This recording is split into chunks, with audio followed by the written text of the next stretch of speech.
Sebelumnya, 10 wanita yang tengah mengandung menjadi objek perdagangan bayi oleh seorang manajer marketing properti.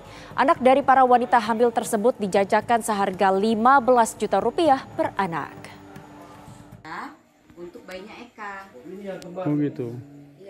10 wanita muda yang tengah hamil ditampung hingga melahirkan di sebuah rumah di kawasan Desa Kuripan, Kecamatan Ciseeyang, Bogor, Jawa Barat. Para wanita hamil ini ditampung oleh seorang pria berinisial SH yang berprofesi sebagai manajer pemasaran perumahan. Dengan kedok yayasan, dia menampung dan membiayai para wanita yang hamil di luar nikah ini. Para wanita ini dibiayai hingga proses persalinan dengan menggunakan BPJS Kesehatan. Namun, bayi yang dilahirkan tidak diberikan kepada ibunya, tetapi dijual kepada pembeli dengan harga 15 juta rupiah.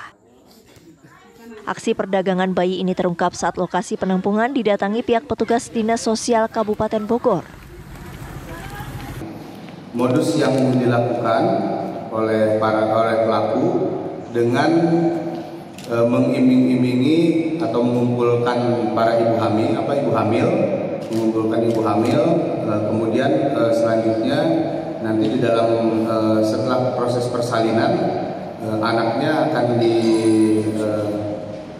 akan serahkan kepada orang yang mengadopsi anak tersebut. Namun proses adopsinya sendiri itu dilakukan secara ilegal. Saat ini di tempat penampungannya masih tersisa 5 wanita hamil dengan bayi 4 orang. Seluruh wanita hamil dan bayi ini akhirnya dibawa ke panti rehabilitasi korban kekerasan dan penjualan manusia atau trafficking di Bambu Apus, Jakarta. Dari Bogor, Jawa Barat, Usep Saripudin, TV One mengabarkan. Ya, lalu bagaimana untuk mengetahui kasus perdagangan bayi di Kabupaten Bogor? Kita telah terhubung dengan Kaurbinopsnal Satreskrim Polres Bogor, Ibtu Hafiz Prasetya Akbar. Selamat sore Pak Hafiz, bisa dijelaskan hasil pemeriksaan yang sudah dilakukan sejauh ini Pak?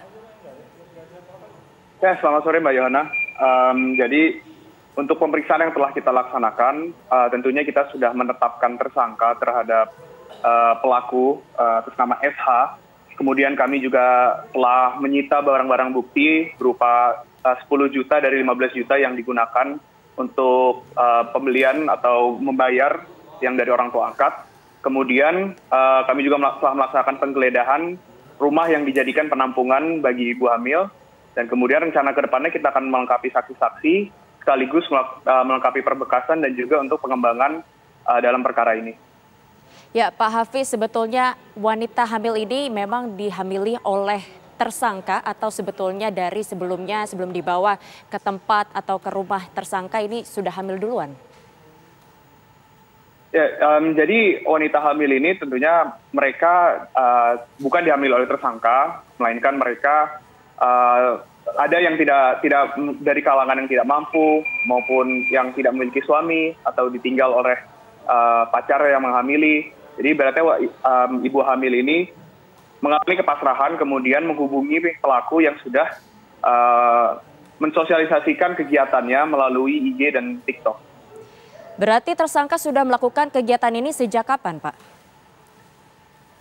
Tersangka sudah melakukan kegiatan sejak 2022. Berarti baru-baru ini ya, Pak? Awal. Oke, berikutnya. Ya sebenarnya gimana, Mbak? Ya, bisa dilanjutkan, Pak. Ya, jadi tersangka mulai kegiatannya 2022 awal, kemudian setelah viral di media sosial dan bahkan sudah diundang di beberapa TV nasional, kita melihat dari kelengkapan yayasan tersebut dan juga dari penampungan tersebut, pada saat kita melaksanakan penyelidikan, pelaksanaan adopsi yang dilakukan oleh tersangka ini tidak sesuai dengan PP nomor 54 tahun 2007. Dari situ barulah kita melaksanakan penyidikan lebih lanjut dan benar tersangka terjerat pasal dalam Undang-Undang Perlindungan Anak dan juga Undang-Undang Tindak Pidana Perdagangan Orang. Ya, lalu untuk kondisi korban saat ini seperti apa, Pak? Dari ibu hamil dan juga anak yang sudah dilahirkan. Untuk kondisi seluruh korban sudah kami amankan di Balai Rehabilitasi Sosial di Bambu Apus, Jakarta Timur. Tentunya kami Satreskrim Polres Bogor dan juga Dinas Sosial Kabupaten Bogor tetap melaksanakan pemantauan terhadap mereka terutama terhadap ibu yang masih hamil dan juga anak-anak yang tentunya masih berumur masih sangat muda di bawah 1 tahun. Ya, Pak Hafiz, kemudian langkah atau pengembangan yang akan dilakukan oleh pihak kepolisian seperti apa, Pak?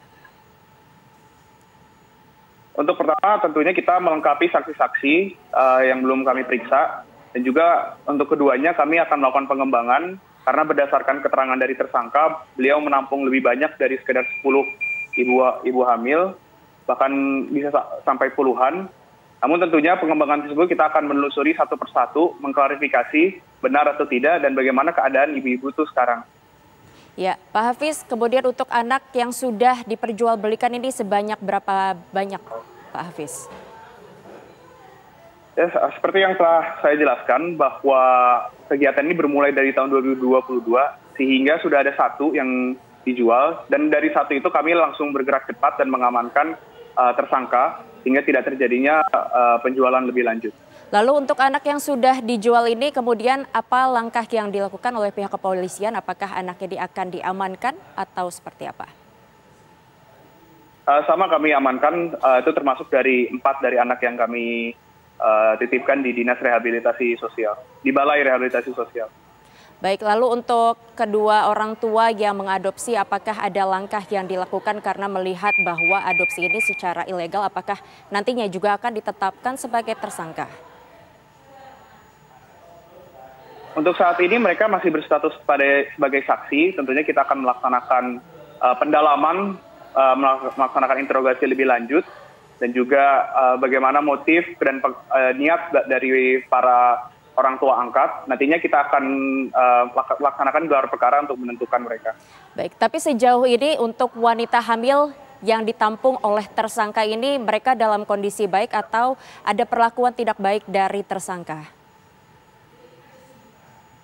Kalau untuk dari pantauan kami, mereka dalam kondisi yang baik, alhamdulillah, dan tidak ada permasalahan sampai saat ini. Baik, terima kasih Pak Hafiz atas informasinya. Tentu kami menunggu untuk pengembangan berikutnya yang dilakukan. Semoga kasus ini tidak terulang kembali. Ya, terima kasih, Mas.